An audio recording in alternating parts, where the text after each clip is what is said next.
Dr. Ken Campbell was one of 3 victims in a terrible accident where a gasoline truck was rear-ended by another car, resulting in a major explosion. Ken and his friends suffered third-degree burns to over 70% of their body.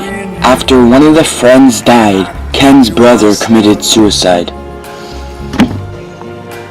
With no hope left and little chance of survival, Ken fought back and overcame the odds by accomplishing what was said to be impossible.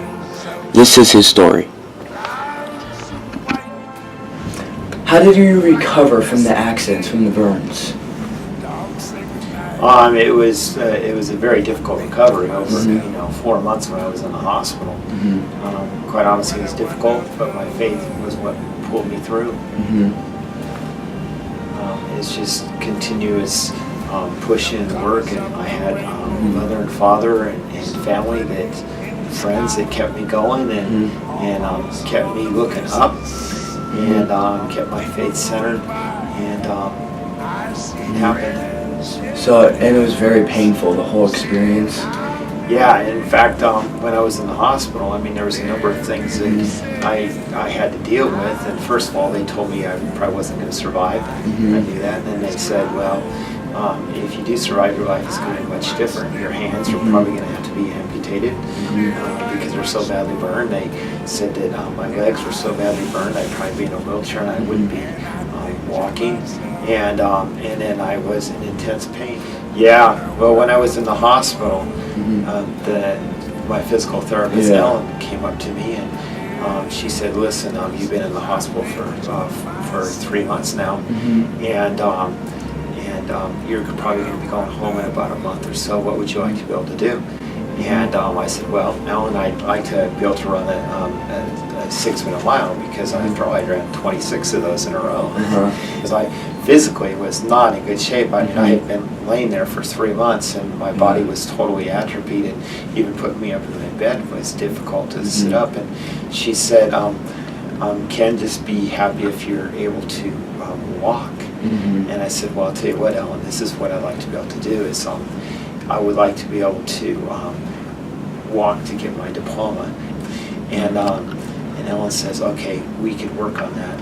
And yes, so every single day, sometimes a couple times a day, she'd come into the hospital room and she'd have me doing all sorts of stretching, range of motion, because the scars, you get all bound up, and range of motion and strengthening the muscles. And pretty soon I was sitting on the side of my bed, and pretty soon she had me stand up and take a couple steps. And yeah, when I did have my graduation in the hospital, I was able to get up and get my diploma, and I'm really thankful for that. I know that the Lord really blessed a lot of hard work. And yeah, when I got home, I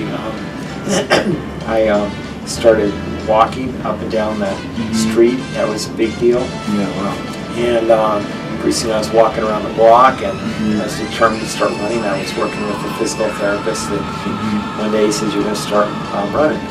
I started running. Sure enough, I tripped and fell, and before I hit the ground, he grabbed that belt and put me on my feet and started said, run again.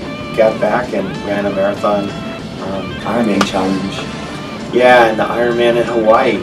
After I did the Chicago Marathon, I think about 20 months after the accident, and surprised everyone. And the medical director was very concerned about me. They were watching me the whole way. And then I did the Ironman. I was flying home, and I felt like God was saying, hey, listen, you think you're surprised now? I'm going to have you do this Ironman. I started biking and started swimming. And most people can't even do that. It's so difficult. Yeah, it's the Hawaii is the big one. That's where it all started. 2.4 miles in the ocean, 112-mile bike. And then you get off your bike and you run 26.2 miles. Yeah, and then you finish, and they want to know you're crazy. And and then, but my favorite one was the Western States 100-mile run from Squaw Valley to Auburn. Yeah, up here in Auburn, you leave at Squaw Valley and you run 100 miles all the way to you finish at Placer High School.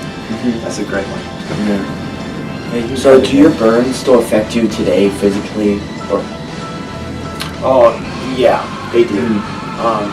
One thing, I'm not supposed to be in the sun that much, so and I put suntan lotion on and everything because the burns, you know, you could get skin cancer and the burns just don't handle the sun. Second thing is I have to put lotion on all the time.